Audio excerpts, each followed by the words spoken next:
Assalamualaikum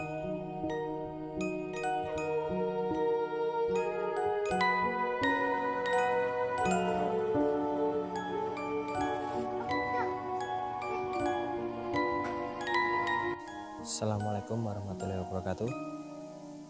Selamat siang teman-teman. Kali ini kita akan mengeksplor salah satu lokasi yang ada di Mendosari, ya, namanya Gua Mertan atau ada sendangnya. Ini petilasan, dengar-dengar petilasan dari Eyang Sahidiman. Siapa beliau? Mari nanti kita ulik, kita ulas bersama dengan rekan saya, Mas Habibi. Assalamualaikum warahmatullahi wabarakatuh. Selamat siang teman-teman. Kali ini saya dengan rekan saya, Mas Habibi, berkunjung ke salah satu lokasi. Ini request dari teman-teman yang kemarin sudah melihat video-video kita, ekspor kita. Salah satu tujuannya di lokasi ini. Nanti kita akan mengulik seberapa jauh lah Mas Habibi ini nanti mengeksplor lokasi ini. Mari kita ikuti jejak-jejak selanjutnya, bagaimana pengulasan kita selanjutnya. Mari kita ikuti dan kita bertanya ke Mas Habibi, mulai dari mana kita akan membahas, Mas? Ya, sebelumnya saya ingin mengucapkan salam terlebih dahulu untuk para penonton semuanya. Assalamualaikum warahmatullahi wabarakatuh. Waalaikumsalam. Dan sebelum saya lanjutkan pembahasan tentang lokasi petilasan gua dan sendang Eyang Sahidiman, terlebih dahulu saya memohon maaf kembali kepada para penonton. Mungkin pembahasan yang akan saya sampaikan nanti tidak sesuai dengan pengetahuan para penonton yang mungkin lebih paham tentang lokasi petilasan gua dan sendang Eyang Sahidiman ini. Makanya saya terlebih dahulu mohon maaf apabila nanti pemahamannya agak berbeda. Alhamdulillah, dengan izin Allah saya mengunjungi tempat ini tidak cuma sekali atau dua kali. Sudah berkali-kali saya mengunjungi atau berziarah ke tempat petilasan gua dan sendang Eyang Sahidiman yang berada di Desa Mertan ini. Mendosari, ya, Sukoharjo. Mungkin pertama saya akan membahas di lokasi gua yang di belakang kita ini. Ya, gua tempat yang saya lihat adalah tempat bertapanya Eyang Sahidiman. Mungkin bisa kita menuju atau gimana, Mas? Udah terlihat kan? Ya, nanti kita ulik lagi lebih dekat nih. Lebih dekat. Ini penjelasannya dulu, nanti kita akan ke lokasi yang lebih detail. Menurut pandangan batin saya ketika saya berziarah ke tempat ini, dan saya kebetulan tidak pernah bertanya ke narasumber atau warga pribumi asli sini tentang riwayat atau sejarah petilasan gua dan sendang Eyang Sahidiman yang berada di Mertan ini. Saya tidak pernah bertanya kepada warga asli pribumi di sini.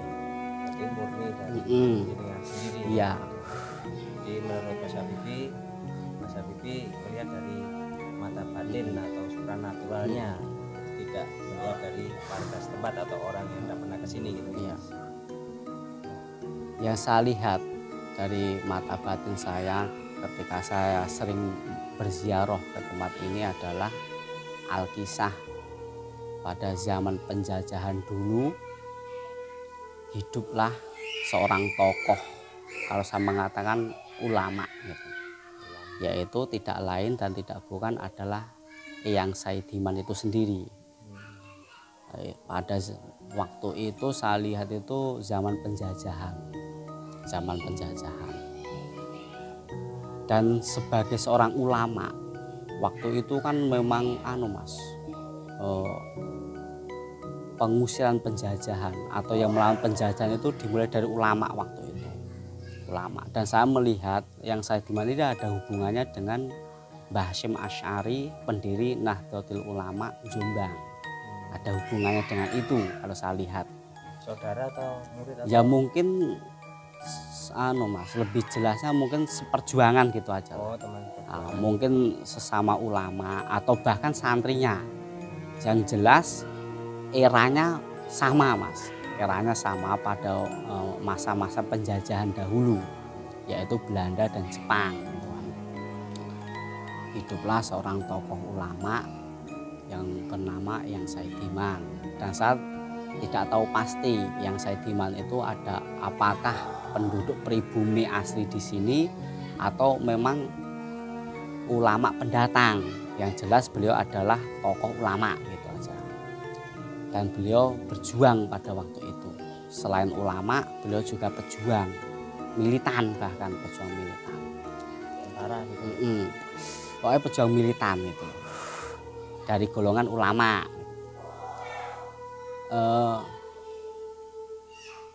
Mungkin pada waktu itu pribumi kan terjajah pada waktu itu kan. Lah mungkin Eyang Saidiman itu sebagai tokoh ulama itu bertapa atau bertafakur di tempat ini tidak lain tidak bukan bermunajat untuk meminta petunjuk kepada Allah dan untuk menyusun strategi untuk mengusir para penjajah tersebut. Nah, kenapa dipilih di lokasi ini? Karena saya melihat di sini medan magnetnya sangat kuat. Jadi pemilihan tempat tafakur itu tidak sembarangan, Mas. Dia harus memilih tempat-tempat yang memang mempunyai medan magnet yang sangat kuat, sehingga insya Allah dengan pemilihan lokasi yang medan magnetnya kuat itu akan sangat mudah untuk menembus alam-alam ilahiyah gitu. Alam ilahiyah yaitu intinya untuk bermodal kepada Allah itu lebih cepat gitu dibanding tempat-tempat yang medan magnetnya itu sangat lemah gitu. Nah, di sini itu yang saya rasakan medan magnetnya sangat kuat sekali. Makanya bukan tanpa alasan kalau Eyang Saidiman waktu itu memilih lokasi ini untuk sebagai tempat tafakur untuk bermunajat kepada Allah. Dan saya melihat Eyang Saidiman waktu itu tidak sendiri, Mas. Waktu itu bertafakur di sini tidak sendiri. Saya lihat itu ada beberapa orang yang setia mengawal atau mendampingi Eyang Saidiman di dalam berjuang itu. Entah itu santri, entah itu pengikut sesama pejuang. Yang jelas Eyang Saidiman tidak sendiri di sini. Ada beberapa orang, bahkan ada perempuan juga itu yang selalu setia mendampingi tafakurnya Eyang Saidiman dan berjuangnya Eyang Saidiman untuk mengusir para penjajah tersebut. Nah, terus saya melihat awal mula Eyang Saidiman bertafakur itu ya berdiam di gua ini. Tapi saya lihat Eyang Saidiman itu cara tafakurnya bukan seperti orang Jawa yang tapa berata sampai berbulan-bulan atau bertahun-tahun. Nah, beliau itu juga istilahnya tafakur mengheningkan cipta untuk meminta petunjuk sama Allah, tapi tidak meninggalkan syariatnya atau sholat 5 waktunya. Jadi ada waktunya beliau itu bertafakur, mengheningkan cipta untuk bermunajat kepada Allah, ada waktunya untuk beribadah sholat 5 waktu. Makanya pernah saya penasaran ya Mas, rupanya gua ini kan kalau di Kompas itu menghadap arah kiblat. Jadi yang saya lihat memang yang Saidiman juga sholat ya waktu itu toh. Itu. Nah, terus ada pun setelah beliau melakukan tafakur itu dalam jangka waktu tertentu, dan saya tidak mengetahui pasti itu hitungan bulan atau tahun, yang jelas beliau di sini bertafakur dan sekarang meninggalkan aura Mas, aura yang sangat kuat di bekas-bekas palenggahannya yang Saidiman dan tempat-tempat ibadahnya yang Saidiman tersebut, meninggalkan aura yang sangat kuat sekali, bisa kita rasakan sampai sekarang. Dan setelah itu yang Saidiman juga melakukan namanya ritual mandi atau kungkum gitu Mas, mandi atau kungkum. Nah, dari hasil tirakat yang sedemikian lama itu sehingga beliau saya lihat itu mencapai derajat kewalian waktu itu ya di lokasi ini Mas, beliau mencapai derajat kewalian. Nah mungkin nanti kita bisa lokasi Sendang, di mana yang Saidiman itu setelah melakukan ritual kungkum itu beliau oleh Allah diangkat derajatnya mencapai derajat kewalian itu sendiri. Dan seterusnya yang Saidiman berjuang bersama para pejuang di eranya itu untuk melawan dan mengusir para penjajah di Nusantara ini. Tapi mungkin wilayah yang Saidiman ya di daerah Bendosari ini Mas, khususnya karena beliau tokoh, ulama atau pemimpin pejuang di wilayah sini. Ya lebih tepatnya mungkin seluruh ini mencakup wilayah Bendosari, kecamatan Bendosari. Itu adalah wilayah kekuasaan yang Saidiman pada waktu itu. Ya mana kan apa emang itu Mas? Ya saya kurang tahu juga ya. Nggak terlalu sampai ke situ sama. Yang jelas beliau itu, bahkan saya nggak tahu, demi Allah saya nggak tahu beliau itu asli pribumi di sini atau pendatang. Yang jelas yang saya tahu beliau itu ada hubungannya dengan Mbah Hasyim Asy'ari dan para ulama-ulama pejuang pada waktu itu gitu loh. Mungkin entah santrinya, entah teman sesama ngaji waktu itu kan. Misalnya kan Mbah Hasyim Asy'ari kita kenal, beliau juga mondok, mungkin teman mondok atau bagaimana, atau mungkin memang ada hubungannya karena sama-sama pejuang pada zaman yang sama itu, pada era yang sama gitu. Yang jelas ada hubungannya. Dan mata batin tidak sampai sejauh itu melihatnya gitu. Jadi saya nggak berani memutuskan itu teman mondok atau santrinya Mbah Hasyim atau apa, tapi yang jelas kita maknai aja ada hubungannya sesama pejuang pada waktu itu, sama-sama ulama dan sama-sama pejuang pada zaman yang sama gitu, pada zaman penjajahan Belanda dan Jepang gitu. Mungkin kita bisa mulai untuk eksplor Mas ya, lokasi-lokasinya. Ya, silahkan. Itu teman-teman kita ikuti lagi, kita eksplor ke lokasi-lokasinya, nanti biar Mas Habib minta tolong untuk menerangkan menerangkan untuk lokasi-lokasi tertentu. Jadi ada beberapa lokasi di sini, mari kita untuk eksplor lagi ya secara detail. Oke, ini teman-teman kita masuk ke lokasi gua yang Saidiman yang untuk bertapa atau bertafakur.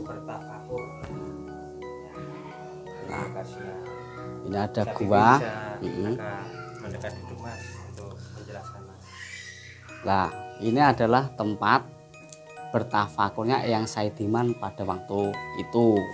Jadi beliau itu di sini bertafakur, bermunajat kepada Allah untuk meminta petunjuk dan meminta kekuatan dari Allah Subhanahu wa taala untuk memerangi dan mengusir para penjajah pada waktu itu, yaitu Belanda dan Jepang. Nah, kita langsung ke sendangnya.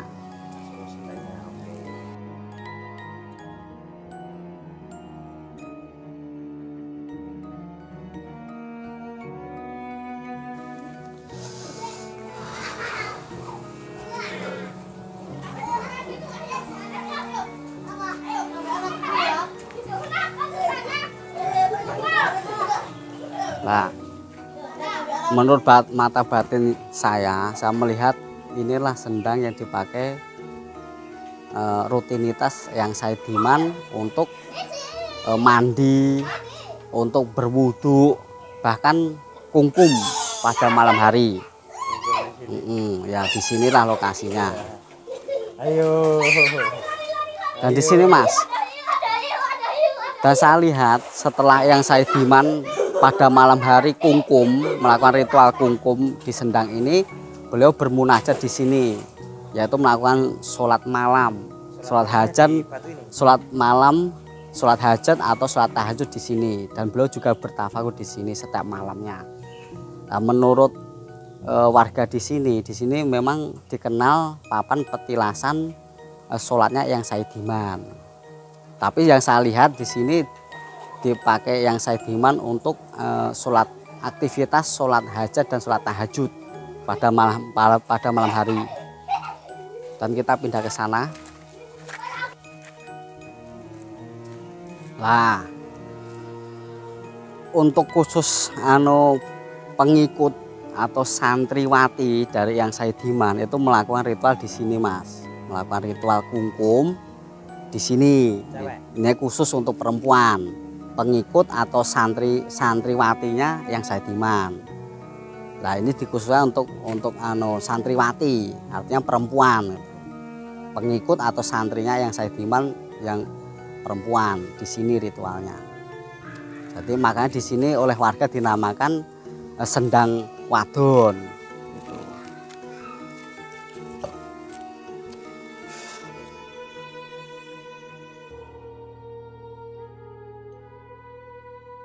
Kalau saya lihat di sini sumur ini intinya cuma sumber air gitu aja Mas, cuma sumber air. Ya mungkin digunakan untuk aktivitas minum atau apa gitu. Pada waktu itu. Ya mungkin yang Saidiman beserta santri atau pengikutnya juga memakai air dari sumur ini, tapi untuk kegiatan minum atau memasak mungkin pada waktu itu.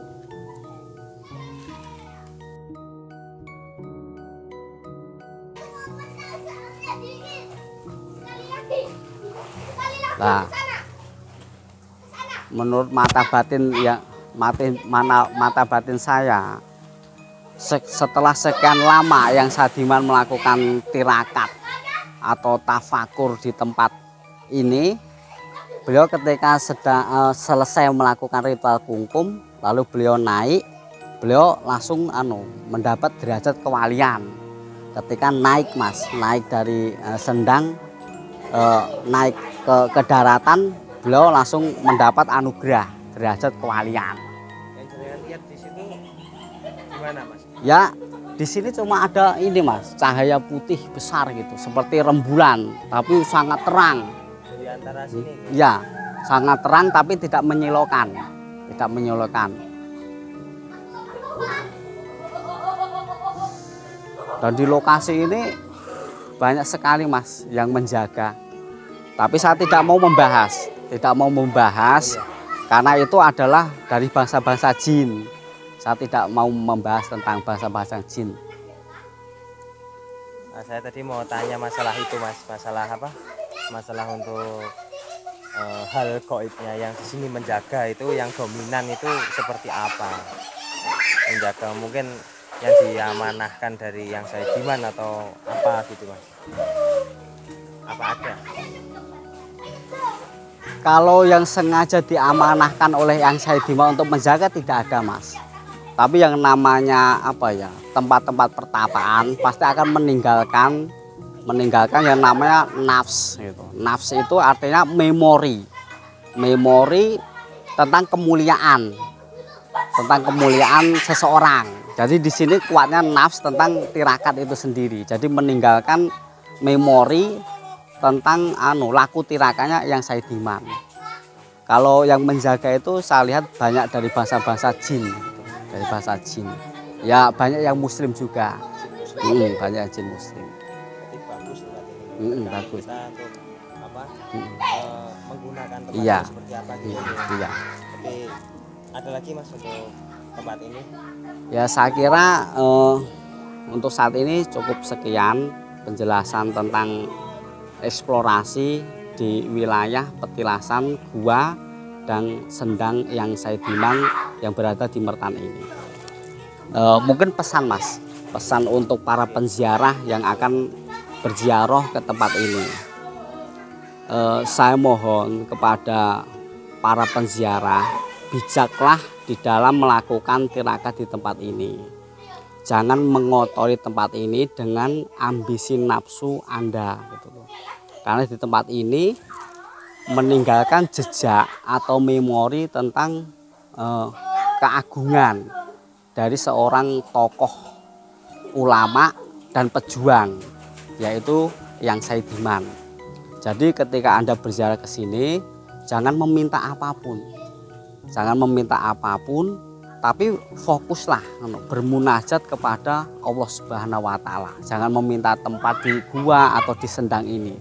Tapi fokuskan niat Anda untuk bermunajat kepada Allah Subhanahu wa taala dan mengenang tentang perjuangan Yang Saidiman tersebut. Nah, karena tempat ini tidak akan suka ketika Anda meminta yang aneh-aneh gitu loh. Kalaupun Anda harus meminta, langsung fokuskan niat Anda kepada Allah Subhanahu wa taala dan bermunajat kepada Allah Subhanahu wa taala. Jangan meminta ke tempat ini gitu. Mungkin itu saja, Mas.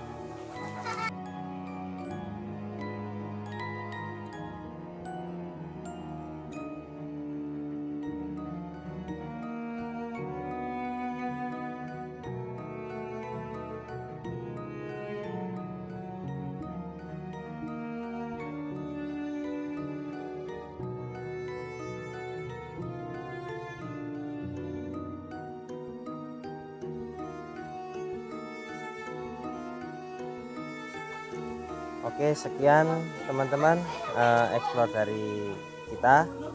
Semoga bermanfaat. Apabila ada salah kata atau perbuatan dari kami berdua, mohon maaf sebesar-besarnya. Jadi tolong digarisbawahi untuk pesan dari Mas Habibie, dan gunakanlah tempat ini sebagaimana mestinya. Kalau bisa dibersihkan atau gimana lah, gitu ya Mas. Iya. Kita berdua sekian. Wassalamualaikum warahmatullahi wabarakatuh. Waalaikumsalam warahmatullahi wabarakatuh.